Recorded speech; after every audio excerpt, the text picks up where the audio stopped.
In a different world named Albifia, within the castle of the Demon King, a 16-year-old schoolgirl named Akari is summoned. Her destiny is to become the mother of 10 powerful demons under the Demon King's command. Akari, at 16, lives with her single mother, a woman deeply devoted to her daughter. Despite their poverty, they share an immensely happy family life. However, tragedy strikes when a sudden accident takes her mother's life while trying to protect Akari. A year after her mother's passing, Akari lives alone in their now empty house. She has grown accustomed to solitude, but tears still fall uncontrollably whenever she looks at the video game her mother gave her. Akari dreams of having a happy family again someday, and at this very moment, she wishes intensely for a family. Suddenly, the floor of her house lights up, and she is pulled into a new world. Waking up in shock, Akari first thinks it's all a dream. But the realization hits when she hears voices confirming this new reality. She finds herself in the midst of demons cheering for this event, which terrifies her. Just as she attempts to flee, a girl stops her and explains that she has been brought here to mother the children of the Demon King. Akari, confused, thinks there must be some mistake, but the demons around her insist that there's no error. The ritual was a success because it required mutual consent, and she was summoned because of her deep-seated desire to be a mother. Akari indeed harbors this desire, but she had imagined it far in the future. After all, she is only 16 years old. Regardless of her explanations, no one seems to care much about her objection. At that moment, the Demon King returns. The doors of the hall open, and he enters covered in blood, instilling terror in Akari. His appearance is identical to the Demon King from Akari's video game, a sight so horrifying that she faints, hoping it's all a nightmare and that she'll wake up back in her world. Unfortunately, she wakes up in a moldy room. The Demon King enters and expresses his eagerness to have a child immediately. Akari, in panic, pushes him away, refusing to be in such a dismal room. Enraged, the Demon King grabs her face and informs her that this is his bedroom. Akari, undeterred, insists that if she is to bear the Demon King's child, she at least deserves a romantic room. Her complaints leave the Demon King with no choice but to allow her to redecorate the room as she pleases, while he, preoccupied with other matters, leaves her to it. First, Akari needs a place to bathe before she can start redecorating. She wanders the castle searching for a bathroom, but to her dismay, realizes that such a place does not exist in this world. Their culture has not developed to the extent of her old world. Even toilets are merely holes in the ground. Disheartened but undeterred, she encounters a slime creature in the restroom, which startles her greatly. After dealing with her necessities, Akari rushes out to find Jurel, bumping into Morris. He updates Jurel on the tense situation of the ongoing battle, led by the human hero Albert, and stresses the urgent need for the Demon King's children. Jurel then takes Akari to find water so she can clean the items in the Demon King's room. While washing, Akari notices injured demons and questions Jurel about their lack of medical care. Jurel explains that in their world, healing magic is not a demonic trait, and injuries are typically transferred to others for healing. Akari, pulling a bandage from her bag, cleans and dresses Jurel's wound, which, although not painful, makes Jurel surprisingly happy. This act of kindness attracts other demons, and soon, Akari is surrounded by those seeking her aid. The Demon King, noticing the gathering, becomes furious at Akari for ignoring her primary duty.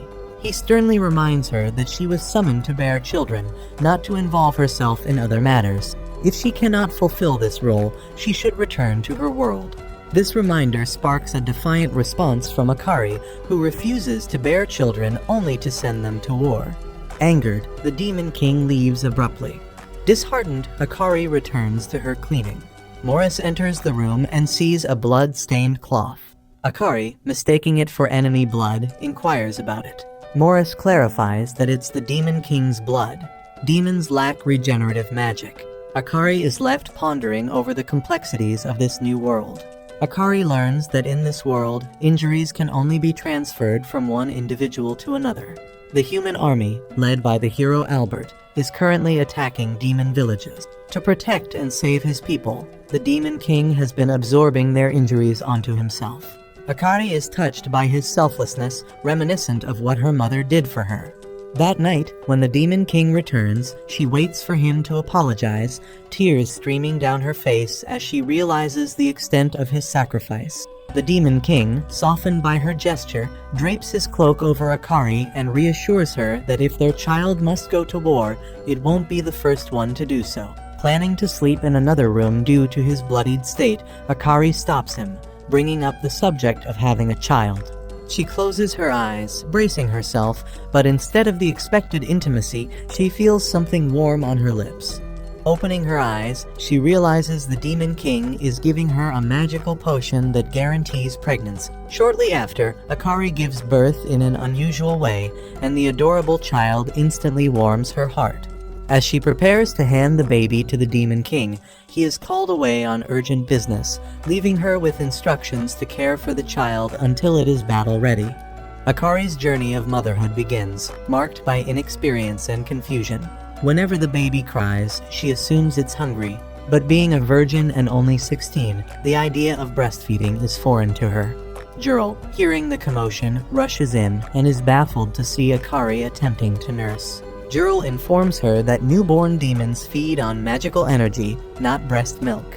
The Demon King, having just returned from battle and in the midst of an important meeting, is interrupted by Akari seeking magical sustenance for the child. He promptly gives her a vial containing his magical power. While with the Demon King, Akari discusses naming the baby. However, pressed for time, the Demon King cannot assist her further. Thus, Akari is left to navigate the complexities of raising a demon child on her own, adapting to the unique challenges of this new world. Jurl keeps reminding Akari to feed the young miss, who is still too small to handle the Demon King's potent magical power directly. So, Akari must consume it first, and then feed the baby in a conventional way. Finally, after eating, the little one stops crying. Akari has to feed her about 3 times a day, a thought that alone exhausts her. Raising a child is indeed a Herculean task. At that moment, the baby wets herself, and Akari is off to the well to wash her clothes. While washing, Akari needs to use the restroom and reluctantly brings the baby with her. Uncomfortable with someone nearby, even her own child, she quickly finishes up as the baby cries in fear without her mother's presence. Akari hurries back, realizing just how demanding childcare can be. Holding her baby, she reminisces about her mother, imagining she went through similar struggles. Determined to be a great mother, Akari perseveres. At 2 a.m., the baby cries again, despite having been fed recently. Sleep-deprived Akari tries to soothe her, but accidentally falls backward, succumbing to sleep in an awkward position while still holding the baby. A week later, Akari is utterly exhausted from sleep deprivation. No one dares help her, fearing they might hurt the Demon King's child. Not knowing what to do next, she encounters the Demon King, who promptly leaves due to urgent matters. This infuriates Akari. He leaves all responsibilities to her after the birth. She stops him, demanding he name their child. The Demon King, resigned, lets Akari decide. After some thought, Akari comes up with a beautiful name, and a combination of parts of their names, which even the Demon King admires. That night, Akari wakes up to find him missing. Panicked, she frantically searches the castle. As a mother, and is everything to her. Not finding and sends her into a state of fearful tears. After a desperate search, she finds and sitting on the castle's balcony railing. Just as Akari spots her, the child falls off the railing. A mother's instinct propels Akari to dive down to catch Anne, heedless of the height they are falling from. Fortunately, the Demon King Gran appears just in time to save both mother and child. It's only now that Akari realizes that every night, Gran takes an outside to admire the moon, something she had mistakenly thought of as his indifference. Returning to the castle, Gran, having no more urgent matters that night, decides to sleep alongside Akari and Anne. The next morning, Morris comes looking for Gran and is surprised to find a warm family scene. Akari wakes up to and calling her, astonished at how quickly her child is growing, which initially alarms her. Gran, however, remains unfazed, explaining that demons grow up very quickly.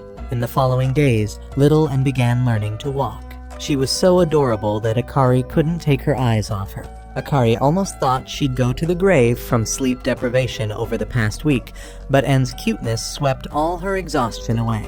Then, she and Gran went for breakfast. Over the past week, busy caring for an Akari hadn't noticed that the only food available here was potatoes. They were so bland that Akari could hardly swallow them, but Gran ate with relish. Knowing Akari disliked the dish, he could only encourage her to try and eat. The meal was merely a ritual to fill their stomachs. If Akari wanted a different taste, she could try drinking wine. After eating, Gran immediately left, and that's when Jurl came in to lighten Akari's burden. She and Morris had discussed finding a tutor for An to teach her about life in this world. Akari was eager to meet the tutor, but reality was far from her imagination. The tutor Jurl and Morris had chosen was a slime, which deeply disappointed Akari. Resigned, she decided to just finish eating and move on. She invited the slime to join her, but it immediately declined. Akari wondered if people here ate only potatoes, as Gran, the Demon King, had explained. Meals were a ritual, filling the stomach and aiding in healing wounds. This wouldn't do. One can't grow on potatoes alone. Akari planned to cook something delicious for him. Just then, a loud noise drew her attention. She hurried out of the room to check, only to be shocked by the sight of heavily injured members of the demon tribe. A sorcerer had disguised himself as one of them and attacked with a female-specific poison. Gran had borne the brunt of the attack. Hearing that Gran was injured, Akari rushed to find him. He was sitting in a corner, covered in blood. After treating his wounds, she quickly took him to rest. However, the female poison couldn't heal on its own. Most demons infected with it died. But fortunately, Gran was no ordinary demon. Jurl was quite sure he would recover in the next 10 days. The next morning, Akari began to think about what she could do for Gran. Remembering the days when her mother was ill, and she had cooked something delicious for her, Akari decided she had to make a tasty dish for the Demon King. Slime agreed wholeheartedly with this idea. They quickly set out to gather ingredients. First, they asked the head chef for permission to use the kitchen and some fresh meat. Initially, the pig-headed chef refused, but he gave in due to the pressure from N, the Demon King's child. Next, they needed eggs and milk. Just like with the pig-headed chef, others were reluctant to help Akari, but gave in fearing N. Now, with all the ingredients, Akari prepared a delicious meal for Gran. He was enraptured and woke up immediately, drawn by the aroma. Just one bite made the Demon King feel much better. After Gran finished eating, Akari left and bumped into Morris outside. He had urgent news for her. Humans had mobilized an army of 1 million soldiers preparing to attack their villages, posing a huge threat to the Demon tribe. As Morris had explained before, one child of the Demon King could face 100,000 humans. With the current human army numbering 1 million, Akari would need to bear 9 more children for the Demon King.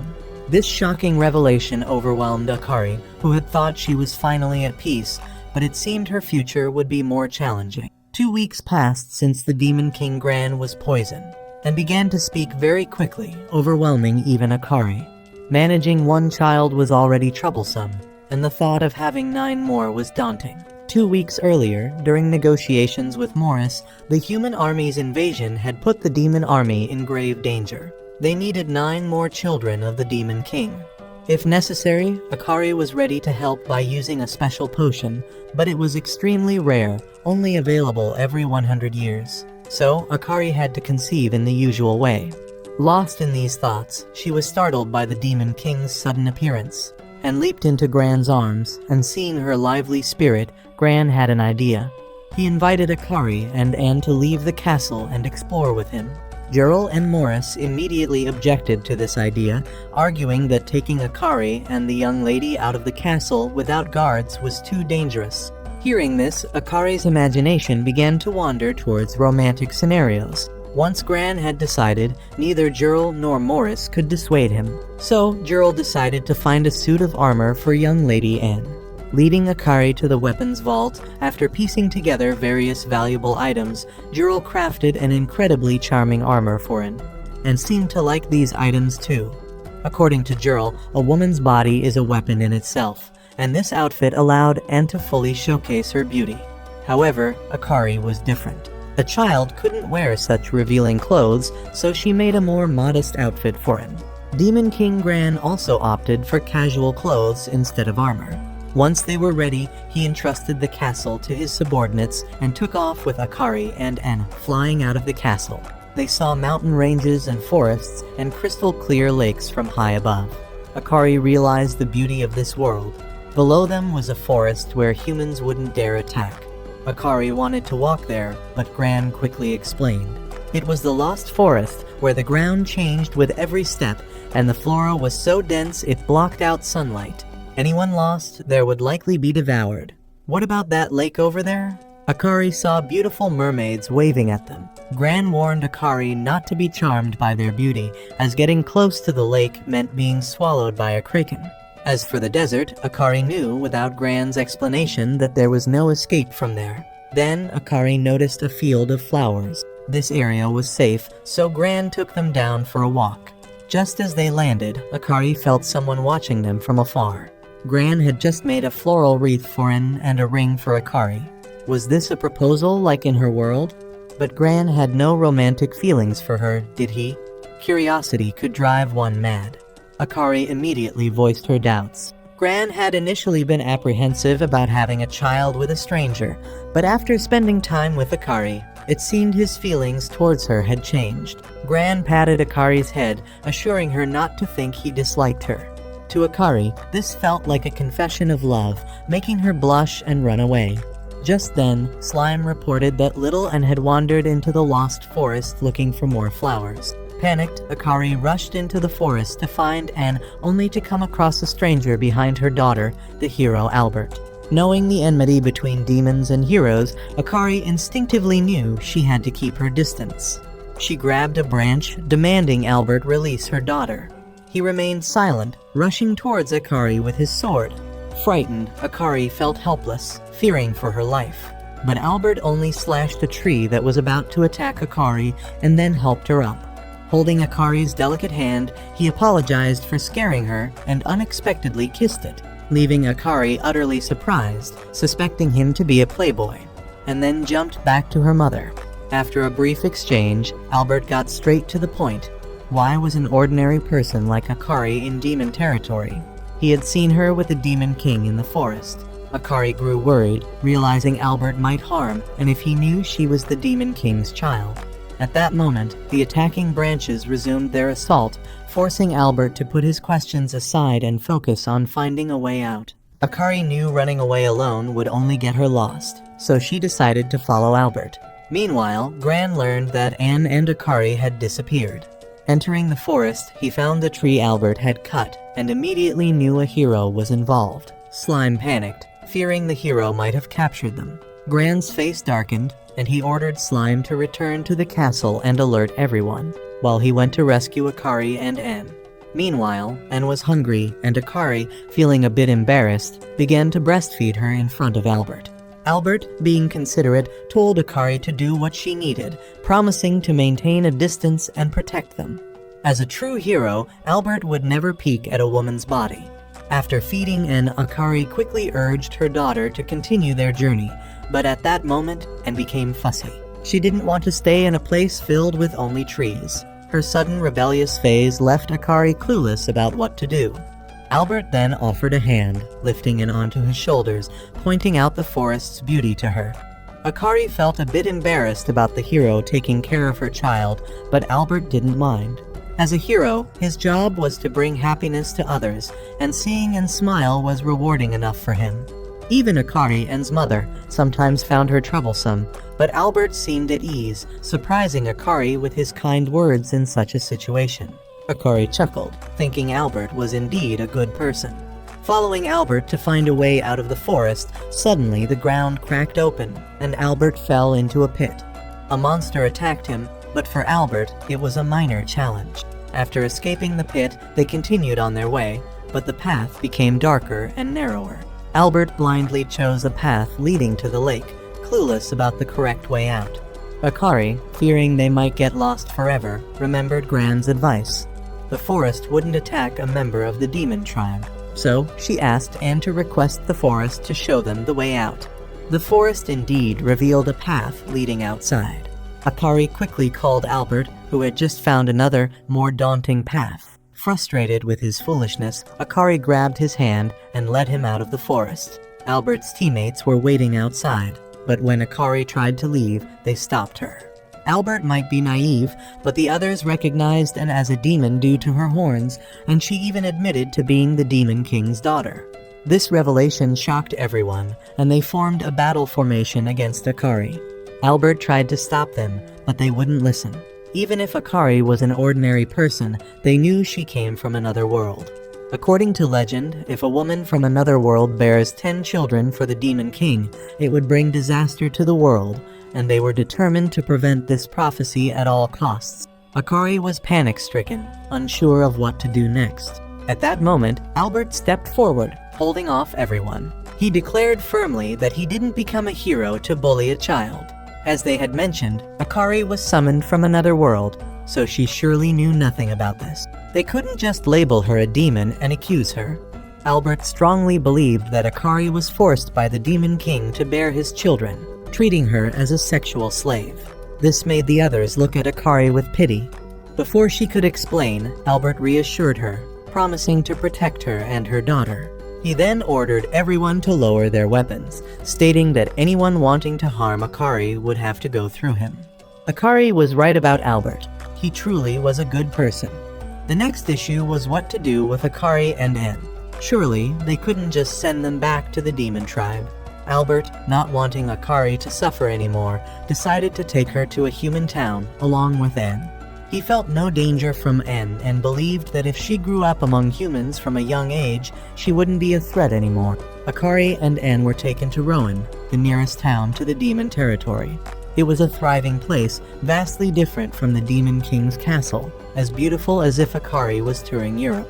Akari held Anne tightly, knowing it wasn't the time to lose focus, as discovering Anne's identity would be dangerous. But Anne was too lively, slipping from Akari's grasp to play. As Anne ran around, she bumped into some human children. Seeing her horns, they assumed she wasn't from Rowan and, imitating the hero, tried to drive the demon away, throwing a stone at Anne. Just then, Hero Albert appeared, blocking the stone. Instead of scolding the boy, Albert praised his strong arms, suggesting he could become a hero in the future. But first, he needed to learn to treat women well. The boy realized his mistake, apologized to Anne, and gave her a cake, and happily ate the cake she was given. Just then, Akari and Eurus arrived at the scene. Following Albert's instructions, Eurus had found them a place to stay. The sight of the lavish meal in front of them overwhelmed Akari. The table was filled with an array of seafood, meat, and vegetables, all exquisitely prepared. Just one bite left Akari utterly satisfied, a stark contrast to the monotonous diet in the Demon King's castle. While eating, Akari noticed envious glances from other girls, jealous that she was the only one sitting next to the hero. A mysterious girl sitting at a distance, intending to give something to Albert, was startled when he mentioned her name and ran away, dropping a cookie. Akari quickly grabbed it without giving it much thought. After 3 days of exploring Rowan Town, Akari asked Albert for permission to return to the Demon Castle. Predictably, the locals disagreed, forcing her to flee. At that moment, the Demon King arrived to take her and Anne back. Albert rushed to pull Akari back, but the Demon King quickly intercepted him, leading to a clash between the two. Albert severed the Demon King's wing, and in return, his holy sword was shattered by the Demon King. As they prepared for a second round, Akari intervened, insisting on returning to the castle. Albert tried to persuade her against it, warning that her return would lead to world despair. Akari acknowledged this and promised to break the prophecy, then left with the Demon King. On their way, as Anne was hungry, the Demon King gave her an apple, leaving himself with nothing to eat. His growling stomach made Akari laugh. She then remembered the cookie she had picked up and shared it with the Demon King. Immediately, Akari's belly grew. The cookie was a love cookie, which caused a woman to conceive a child if shared with a man of the opposite gender. That's how Akari's second child was conceived. Finally, after 16 years of maintaining her chastity, Akari had an unexpected glimpse of her son's private parts. Jurel burst into the room, startling her. The demon tribe had just gained a male member, a cause for celebration. The baby peed at that moment, prompting Akari to hurriedly change his diaper. After the diaper change came feeding time. Akari worried that the baby might be as restless as Anna, making her lose more sleep. However, the child seemed more peaceful than in falling asleep without a fuss after eating. Just when Akari thought she could enjoy some quiet and burst into the room looking for her baby brother. The loud noise woke him up immediately. Akari cautioned and not to startle the baby as it could lead to crying, and excessive crying could make him hungry again. Proudly, and displayed her newly acquired breasts, confident she could now feed the baby herself, to Akari's astonishment, and had just stuffed 2 slimes into her shirt, and tried to squeeze some slime fluid for the baby, but Akari stopped her, explaining that slime, living in toilets, was too dirty to be near a newborn. Disappointed, and was consoled by Akari, who suggested she should go out and play. Understanding her mother's hint, and agreed but insisted on taking the baby with her. She placed him in a cradle and dashed out of the room, in her haste, and headed towards the stairs. Meanwhile, Morris was treating the Demon King's wounds. Gran's wings had been severed by Albert in their recent battle, and the holy power of Albert's sword was preventing Gran's healing. A strong recovery potion was needed to treat the wound. Suddenly, Gran heard a scream and rushed out to see Anne and the baby falling down the stairs. He managed to catch them just in time, preventing any harm. The scare made the baby cry, so Akari had to feed him again. Seeing this, and also demanded to be fed first, regardless of Akari's explanation. Seeing Akari's refusal made and burst into tears, fearing that her mother only cared for the baby and no longer needed her. She ran away from the castle. As Akari was about to chase her, Gran stopped her, assuring that he would take care of him. Gran found and crying in the garden, afraid that the baby would steal her parents' affection. He comforted her, ensuring that his love for Anne would remain unchanged, no matter how many more children Akari had. After calming down, Gran took Anne for a walk, where she was captivated by the scent of berries, reminiscent of the food from the human world that her mother seemed to enjoy. Wanting to cook something delicious for her mother, Anne's intention led Gran to decide to help her. They went to the kitchen to start cooking. Meanwhile, Morris sought out Akari to thank her for giving the demon tribe another member. Gazing at the sleeping baby, he wondered about the child's potential skills. And the Demon King soon finished cooking and brought the dish to Akari's room, and cuddled up to Akari, apologizing for worrying her. Then, they offered the food to Akari to taste. Despite its strange smell, the food was delicious. Akari urged Gran to try it, and to his surprise, it was incredibly tasty. After eating, Gran's wings miraculously grew back, astonishing Morris. This revealed Anne's special ability to heal through food, and was overjoyed at discovering her skill, and she affectionately hugged her baby brother, who also seemed happy in her embrace. Akari named the baby Dieu, which means second in French, signifying his place as the second child. In the capital of Chrysallian, the human emperor received news that Albert was protecting the daughter of the Demon King. He ordered Albert to quickly capture the two by any means necessary. If they resisted, Albert was authorized to execute them immediately. Unable to defy the emperor's command, Albert quickly sought help from his teammates. Venturing alone into demon territory was perilous, but when his teammates offered to accompany him, he refused, fearing it would only complicate matters. Then, Albert asked Vanilla for a favor. Her high-level disguise magic transformed him into a monster, indistinguishable from the real thing unless someone recognized Albert's true identity, at which point the disguise would vanish. Albert's journey to the Demon Lands began. Normally, it would take only a week to reach the destination, but strangely, it took him a full month to arrive at the Demon King's castle. Inside the castle, and upon discovering her cooking talent, had been diligently working in the kitchen. Her dishes were so delicious that they won the praise of every demon, making the once sparse dining hall bustling with activity. Akari sat reading stories to little Dieu, who loved her storytelling, despite Akari not understanding a word of it. The boy had a remarkable way of seeing the good in everyone, ceaselessly complimenting those around him, including Jurl and Belaine. Suddenly, Anne's exclamation startled everyone. They thought she was in trouble, but it turned out they had just finished all the food she had prepared for the day. The head chef whispered something to Anne, causing her to relay the news to her mother with a hint of sadness. The pantry was running out of ingredients, and from the next day, Anne wouldn't be able to cook for everyone. Akari and the head chef stepped outside the castle to survey the barren land surrounding it. The land, while desolate, lacked any kind of food, as the demons had only ever relied on potatoes as their primary food source, neglecting other ingredients, and was deeply saddened by the inability to cook. And at that moment, the Demon King appeared, requesting Akari and Dew to follow him. Gran led Akari and Dew down to the weapon vault, displaying an array of weapons for Dew to choose from. Thanks to En's efforts, the defense of the Demon King's castle had significantly improved, but it was still not enough. Dew, being the eldest son of the Demon King, was expected to have a potent offensive skill. Therefore, Gran wanted Dew to select a suitable weapon for training immediately. Hearing this, Akari protested loudly against the idea of a child handling weapons, citing the danger involved. This sparked a heated argument between her and Gran, with Akari adamantly refusing to let Dew touch the weapons.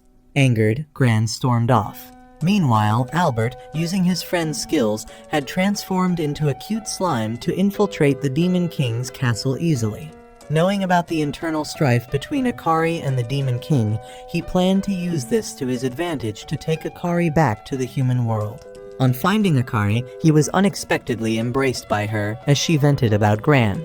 Albert saw this as an opportunity to persuade her to return to the human world, but she refused. Switching to Plan B, Albert went to the Demon King's chamber and whispered a suggestion to hand Akari over to humans, which was, of course, rejected. Frustrated and unsure of his next move, Albert spotted Dew crawling towards the weapon room. There, all the weapons reacted to Dew's presence, revealing a terrifying innate talent that even made Albert pale. Dew grabbed a hoe and crawled to the barren land, where he began to till the soil, making it more fertile. He sowed seeds and cared for them diligently, and discovering this, immediately called her parents. Dew acknowledged his skill, knowing that as the eldest son, he couldn't avoid the battlefield forever, but he wanted to help everyone while he still could.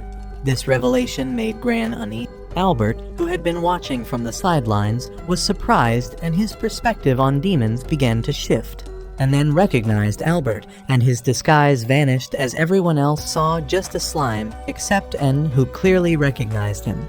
With his cover blown, Albert revealed himself and declared to the Demon King that he would stay to see if these children were truly a disaster. Unsurprisingly, the Demon King refused and ordered his guards to imprison Albert. The garden nurtured by Dew had flourished day by day, and finally, the harvest season arrived. Akari, along with the boy, joyfully brought home the highest quality fruits to the kitchen for En to cook delicious meals. Upon entering, Akari was slightly shocked to see her daughter feeding the hero, Albert. It was unexpected, as Albert should have been in prison at this time.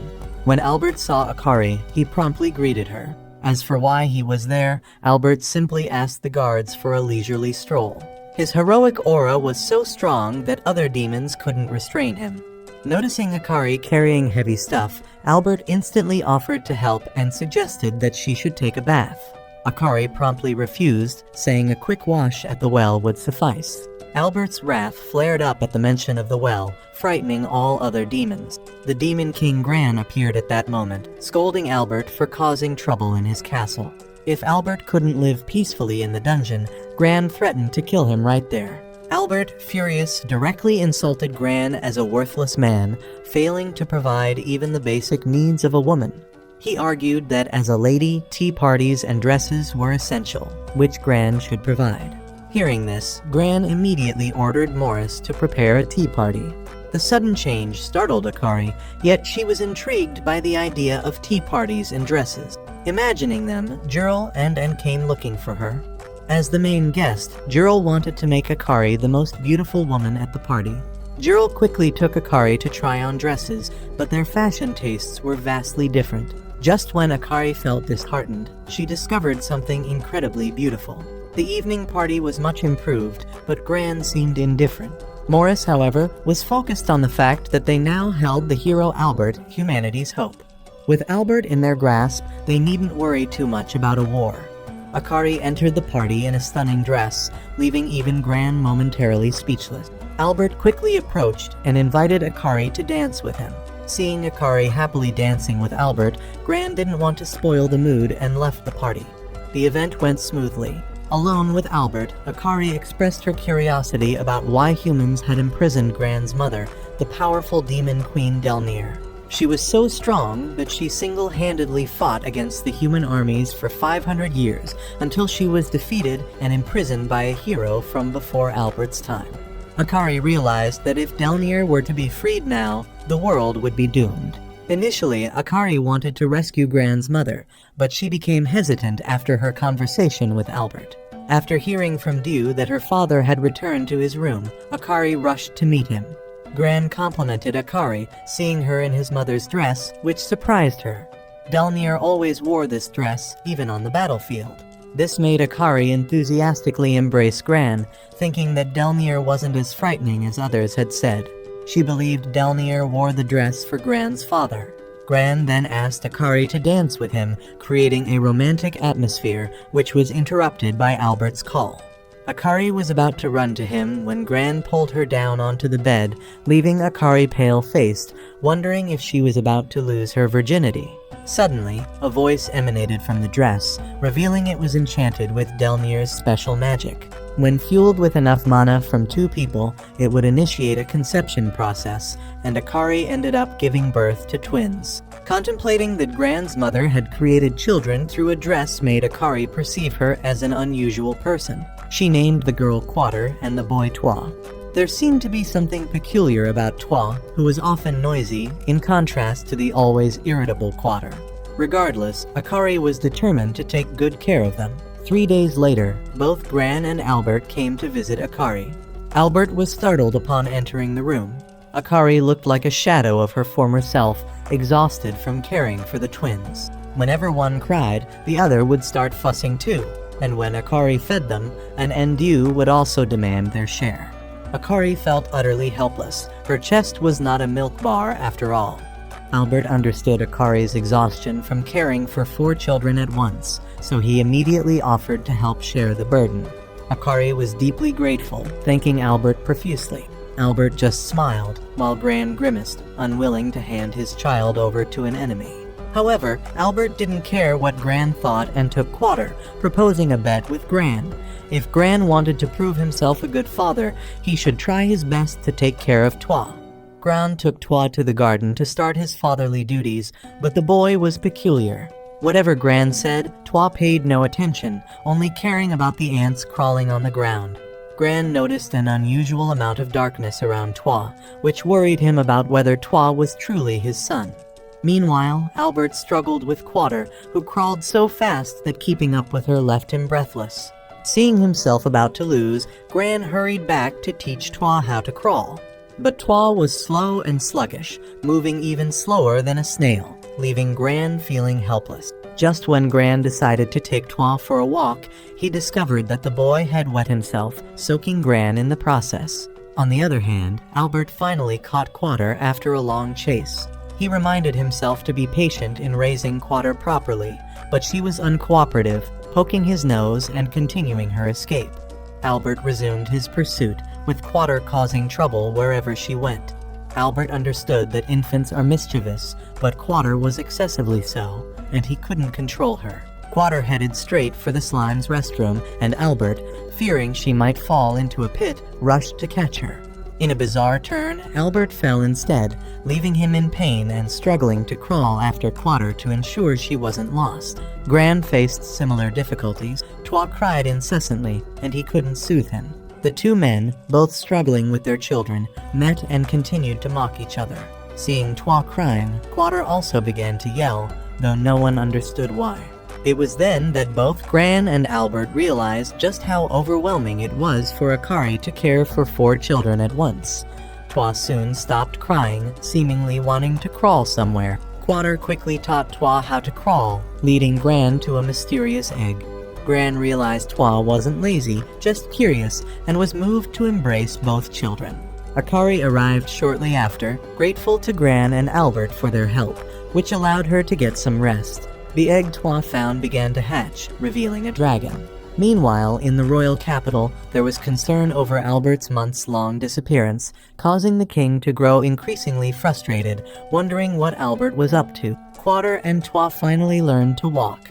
Akari joyfully welcomed the adorable toddlers. Twa beamed with a bright smile at his mother's praise, while Quater, feeling embarrassed, pushed Akari away.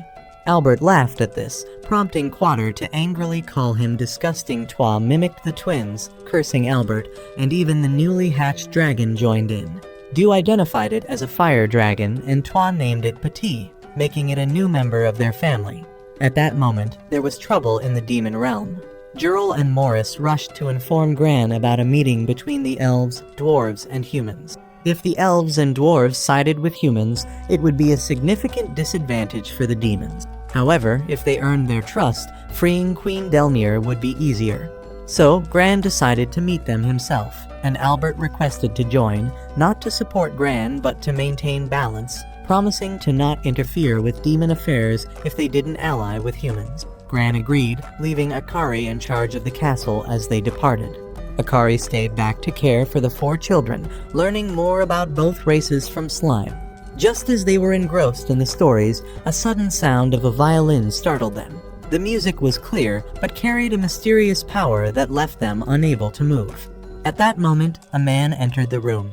Slime immediately recognized him as Ancient, the former king of the elf tribe. Akari, frightened, quickly shielded the children, fearing he was there to kidnap them. However, Ancient approached Akari and lifted her up. He had heard the legend of the 10 troublesome children, and since Akari was their mother, the elf tribe needed to control her. Akari realized Ancient intended to kidnap her, not the children. Just as he was about to put the children to sleep with his music, a dwarf warrior named Soldat threw an axe at his violin, seeking to claim Akari for himself. It was inconvenient to fight there, so they decided to take Akari away first. The young children were too small to stop them. Slime informed Jurl and Morris, who quickly gathered everyone to rescue Akari. While the other children cried for their mother, only Quater remained calm, encouraging her siblings to be strong and join her in rescuing their mother. United in their mission, Du laid out a plan for everyone. The elves lived in the forest, and the dwarves underground. Du suspected Akari was held captive in the elves' forest. As the children's journey began, Du fished for food, which and cooked for the group. When it rained at night, and they were unsure what to do, Quater, armed with a knife, quickly built a shelter, revealing her construction-related abilities. Seeing all her siblings with strong individual talents, Twa felt useless and started to cry. Suddenly, a giant wolf appeared, ignoring Twa and heading towards the shelter. Despite his fear, Twa remembered his mother's words about him being the son of the Demon King with a kind heart, and he couldn't be useless. With determination, Twa stood in front of the house, preventing the wolf from entering. Surprisingly, Twa understood the wolf's language, and the wolf, equally astonished, decided to spare Twa and his siblings. The next day, the wolf introduced itself and promised to lead them to the cave where the elves held their mother captive. Akari is currently in the dwarf city below, and it was Soldat who brought her here. Nonchalantly, he snatched the hairclip from Akari's head, a keepsake left by her mother. Akari couldn't let him have it. She tried to get it back, but Soldat wouldn't listen. Seeing it sparkle, he gloated, thinking it could fetch a good sum of money. Ancient witnessed this and couldn't take it anymore. After a series of events, it became clear that Soldat was nothing more than a common thief. Akari could see that the relationship between these two was far from ordinary.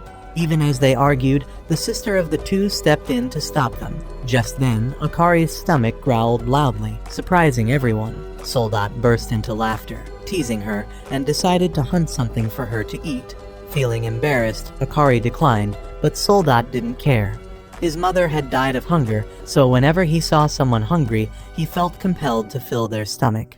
Soon after, Soldat and his sister Pearl brought back a heap of food. How the heck do we eat this raw stuff? Akari wondered. But appreciating their efforts, she didn't want to upset them. Just as she was about to try some, Ancient stopped her. He took a knife from his sister and began to cook. In no time, the raw food turned into an array of mouth-watering dishes. Akari eagerly sat down to eat, but Ancient scolded her for not being ladylike in taking such big bites. He rearranged everything on the table for Akari, causing Soldat to laugh. Eating should be noisy to be delicious, he said, opposite to Ancient's belief. This sparked another big argument. Akari took this chance to quickly finish the food, showing her thumb afterward, teaching them a gesture from her world symbolizing satisfaction. She thanked Ancient and Soldat for the delicious meal, but remarked that a meal is best when eaten with family. It was then that Akari began to wonder why they had kidnapped her. They had been drawn into the conflict between humans and demons for far too long, and it had become a nuisance to them.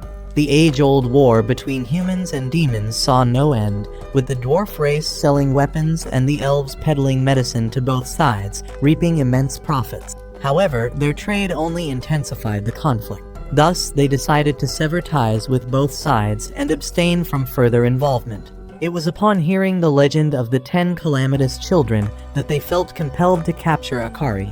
It was actually fortunate for Akari, for if she had fallen into human hands, she would have surely been executed. At this moment, the group of children was riding wolves, speeding through the forest. They encountered Gran and Albert and hurriedly informed their father, pleading with Gran to swiftly rescue their mother. Setting politics aside, Gran and Albert led the children to the dwarf city to free Akari. The children, seeing their mother, rushed to embrace Akari, crying. This scene made Ancient somewhat envious, but he couldn't let Akari go. Suddenly, a huge explosion occurred. The human army had discovered Akari and was determined to capture her for the king's judgment. The dwarf city was caught off guard, and Sergeant Jacob had learned of Akari's location through Ancient. Soldat, in a rage, grabbed Ancient by the collar, berating him. Ancient calmly explained to Soldat that humans feared the legend coming true. If they handed Akari over to humans now, wouldn't it bring an end to the event, allowing the elves and dwarves to return to normalcy? From a cost-benefit perspective, Ancient was making the right choice. Gran appeared at that moment, surprising Ancient. 10 years ago, the demon race faced a problem with a monstrous beast causing havoc in the Lost Forest. This led Jurl and Morris to organize a meeting to discuss how to stop this beast. Gran stepped forward to take on the task of killing the creature, charging out of the castle towards the forest. He believed that if he couldn't subdue even one beast, he didn't deserve the title of the Demon King. While flying in the sky, Gran was suddenly startled by a weapon hurled at him. He managed to catch it and landed to confront the attacker. It was Ancient, and since Gran was trespassing into elf territory, Ancient felt compelled to stop him. The two engaged in a fierce battle, with Ancient's strength surprising Gran. Gran decided to fight Ancient as a true Demon King. As he was about to attack, a beast attacked Gran from behind. Ancient leapt to attack Gran at that moment, not to strike him, but to attack the beast behind him. Seizing the opportunity, Gran also dealt with the monster. Ancient helped Gran simply because he didn't want a third party interfering in their battle. After the fight, they introduced themselves to each other, their first meeting, and it would be 10 years before they met again. Gran remarked that Ancient seemed to have changed. Ancient didn't deny this, stating that protecting the elf forest was his duty. At that moment, Akari intervened, unable to bear the thought of the dwarf race suffering because of her. Embracing her children, she told Ancient that while he might see them as a calamity, she believed differently. She had faith that the future would end the war between demons and humans, and these children would be the hope to end this senseless conflict. Akari asked Ancient to wait until she could fulfill this wish, and then left with Gran. Gran carried Akari away from the ground. Despite her earlier bravado, seeing the vast human army below made Akari anxious. Gran suggested they should lure the human soldiers away from the city. The soldiers spotted Gran and Akari and hurried back to seek permission from their commander, Jacob. However, Jacob ordered them to hold back, intending to burn the dwarf city first for betraying humanity. The unceasing flames caused panic among the city's inhabitants. Soldat, at a loss, was encouraged by N, who then reminded his brother Toi to fulfill his mission using his ability to communicate with animals. Toi sought the help of underground creatures to extinguish the flames. Quater built a temporary shelter for them, and N, the young cook, healed everyone's wounds. Only then did Ancient realize the truth in Akari's declaration: these children were not a calamity. Meanwhile, Gran and Akari had returned to confront Sergeant Jacob. Akari demanded Jacob release Gran's mother, promising that it would end the conflict between the two races. Jacob, of course, disagreed. Even with Akari's assurance that Gran's mother would not reignite the war, Jacob remained unmoved. At that moment, Ancient appeared, declaring his allegiance to the demon race and offering to help Gran against the human army. With the combined strength of Ancient and the Demon King, Jacob had no choice but to retreat. After the battle, both Ancient and Soldat apologized to Akari and promised to ally with the demon race. The mission to rescue Gran's mother began. Soldat led everyone through a tunnel leading directly to the human capital. As they emerged, the king's army was already waiting, anticipating their move to save Gran's mother. The king declared that they would have to defeat him to save Delnir. With no other option, Gran drew his sword to battle the king. The immense energy emitted by their clash instilled fear in everyone. Soldat urged everyone to seek shelter, and frightened, slipped and fell, crying. Akari turned back to help her daughter, narrowly avoiding the king's attack, saved in time by Gran. They fled to a recently emerged cavern. With no time to waste, Akari quickly handed Anne to Albert for safekeeping before the tunnel entrance collapsed, causing worry and panic. The children fearfully called for their mother. Ancient then reassured the children, confident that Akari, being a special woman, would be fine. The king had also lost track of the Demon King. Regardless of capturing Gran, his mission was solely to prevent Delnir's release. Eventually, Akari regained consciousness, aching from hitting rocks with serious injuries. Akari required healing, but Gran's magic was ineffective on humans. It was best for Akari to continue resting. At that moment, Akari detected a familiar scent and immediately followed its trail, leading her to a hot spring inn. A group of cat-eared people appeared to welcome Gran and Akari. This inn, named Suzaniko, was managed by beast folk, a race known for their neutrality, not participating in any conflict. Observing Akari's injuries, the cat-eared manager kindly invited them to use their hot springs, reputed for rapid wound healing. Akari, initially reluctant due to uncertainty about Anne and the children's safety, was convinced by Gran's insistence on the necessity of her healing. Just then, Petit, a small messenger, arrived with a letter assuring them of the others' well-being, allowing Akari to relax and focus on her recovery. Guided by the manager, Akari and Gran entered the inn. Inside, the presence of a single mattress in the room brought a flush of embarrassment to Akari, as it resembled a honeymoon suite for her and Gran. Gran quickly changed into bath attire and verified the water's healing properties, then urged Akari to join him. Despite her embarrassment, Akari didn't want to add more stress to Gran and decided to bathe. Once in the water, Akari felt an immense sense of relief. Gran, captivated by Akari's beauty, couldn't resist embracing her from behind and lavished her with praise.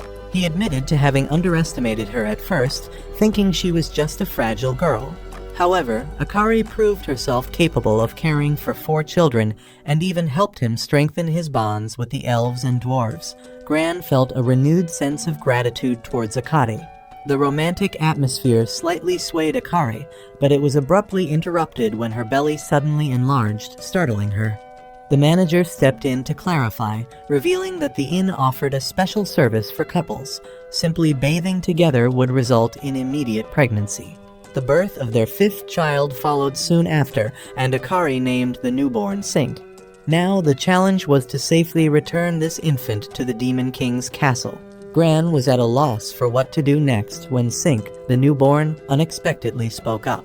Within moments, thanks to Sink's extraordinary ability to gather and process information rapidly, they were reunited with Anne, Albert, and the group. Sink, just minutes old, already understood human speech and devised a flawless plan. Akari held Sink close, marveling at her son's genius, and began to envision a bright future for him. Gran was aware of Sink's potential, but he also knew that Sink was still an infant and couldn't be brought into battle. Sink seemed eager to communicate something, and only Toi could understand the baby's intent. Sink wanted to help with the current situation, and though he couldn't move on his own, he could still use his intellect.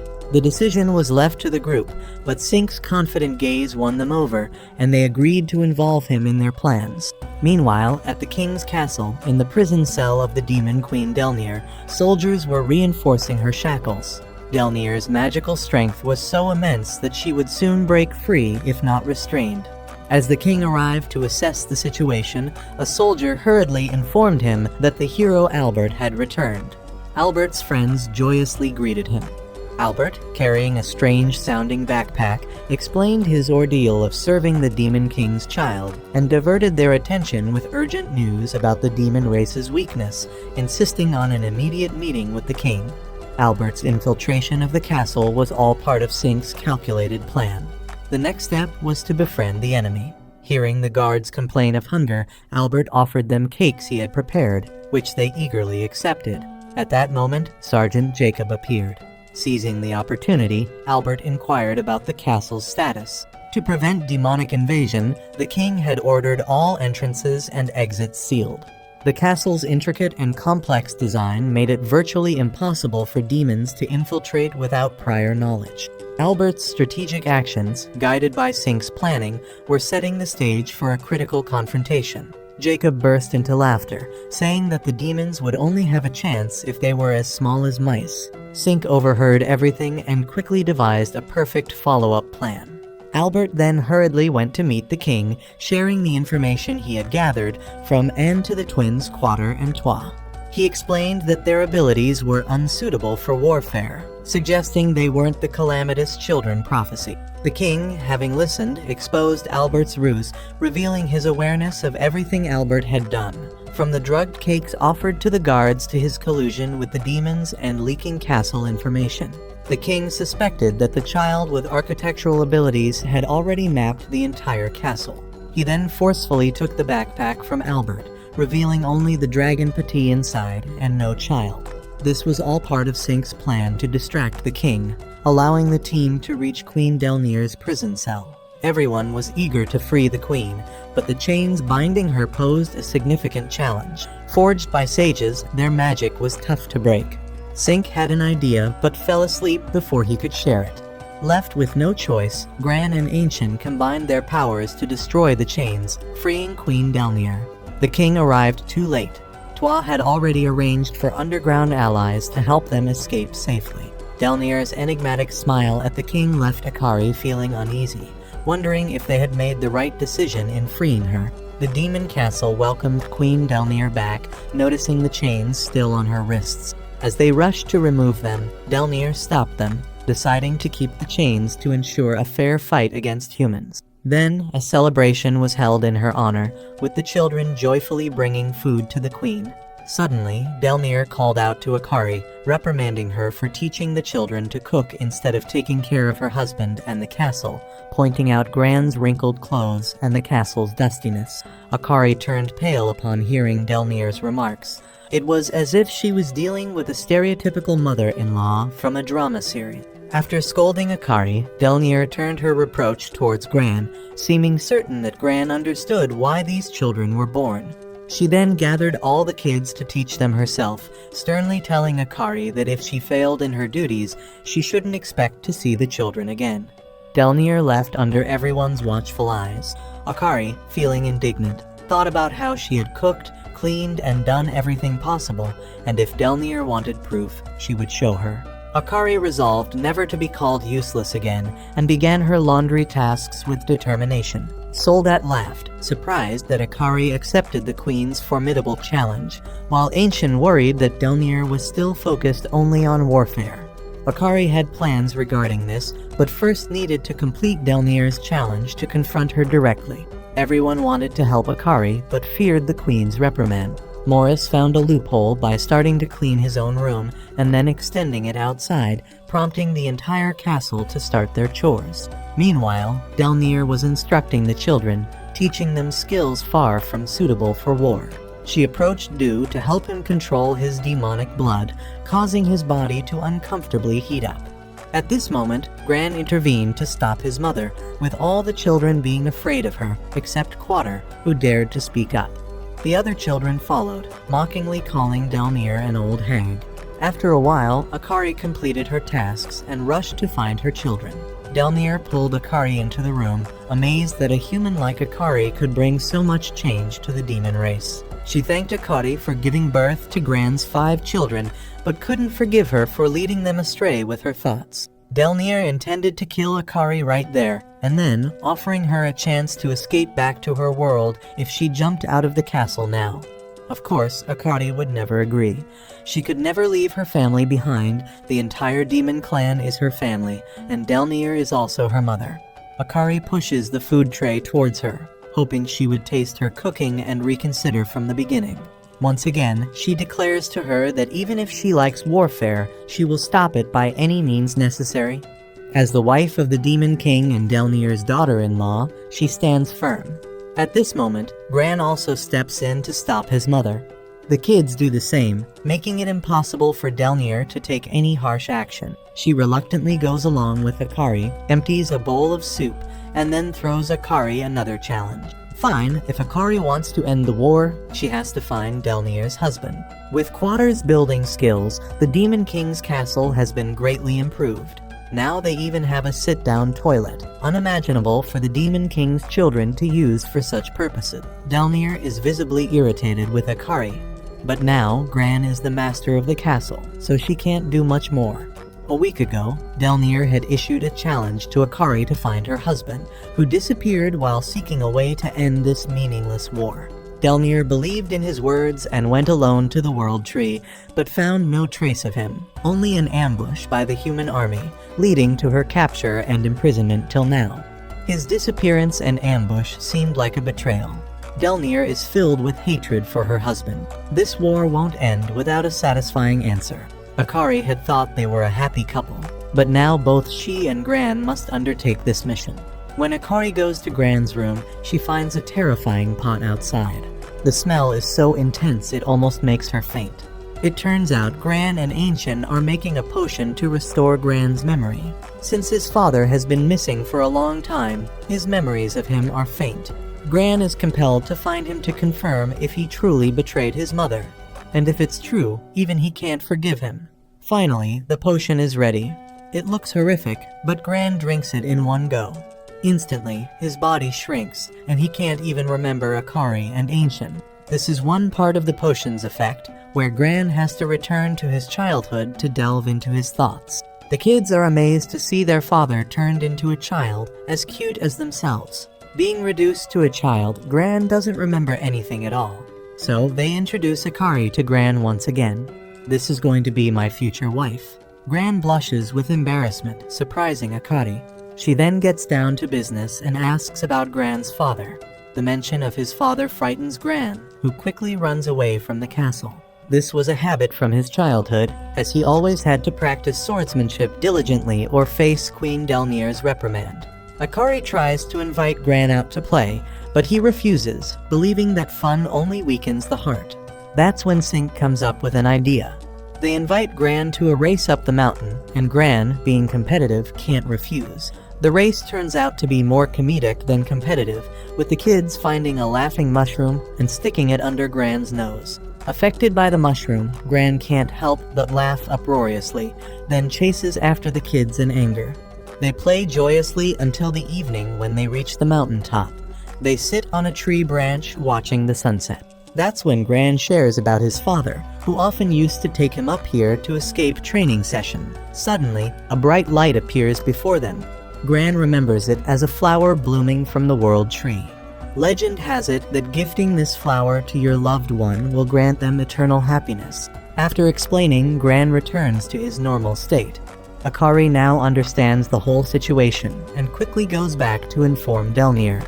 She's certain that Gran's father didn't lead Delnir to the World Tree for an ambush by the human army, but to gift her a flower from the tree, proving his deep love for her.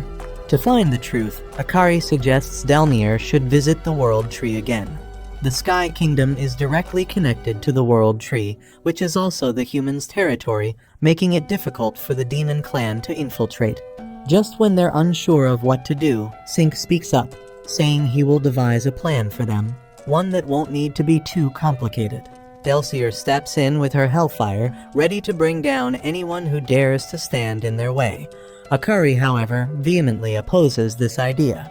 If the World Tree burns and falls, she's certain that Shina Cairo would despise her for it. Striking a nerve, Delnir can't argue back. At this moment, an excitedly runs in to remind everyone to gather. Quater has finished repairing the castle, and it's time for the inauguration ceremony of the new structure. before the unveiling and invites everyone to hear a few words from the project's lead, Quater. With a serious tone, Quater declares to everyone that she will steam their bodies. This statement sends a shiver of fear through the other demons, wondering if it's some kind of torture. But as the curtain is drawn, they are not met with torture devices, but a giant bathtub. This is Quater's creation, using the power of Petit the dragon's flame. Quater and Toi have observed their mother Akari for a long time. No matter how cold it was, Akari always had to fetch water from the well to wash clothes for the kids. Now, Akari can use hot water continuously without having to fetch it. Akari, touched, hugs her two adorable kids tightly. The other demon clan members, however, are skeptical about the necessity of this for their kind. To save face for Lady Quater, Jurl volunteers to test the bathtub first. As soon as Jurl's body submerges in the water, she exclaims that it feels like her body is melting, extremely refreshing. And that's how the bathtub became popular in the demon castle. Akari takes her children and Gran to enjoy it. Since newborns can't bathe in hot water, she hands Gran a basin and insists he bathe Sink himself, then takes the girls to the women's bath. While relaxing in the bathtub, Queen Delnir also arrives. Looking at Akari's body, she comments that even if it's a consequence of childbirth, she feels pity for Akari's thin body. This sparks an idea in her to find a secondary wife for Gran. After that, a declaration was made to the female demons in the bathhouse. The one with the hottest body would be chosen.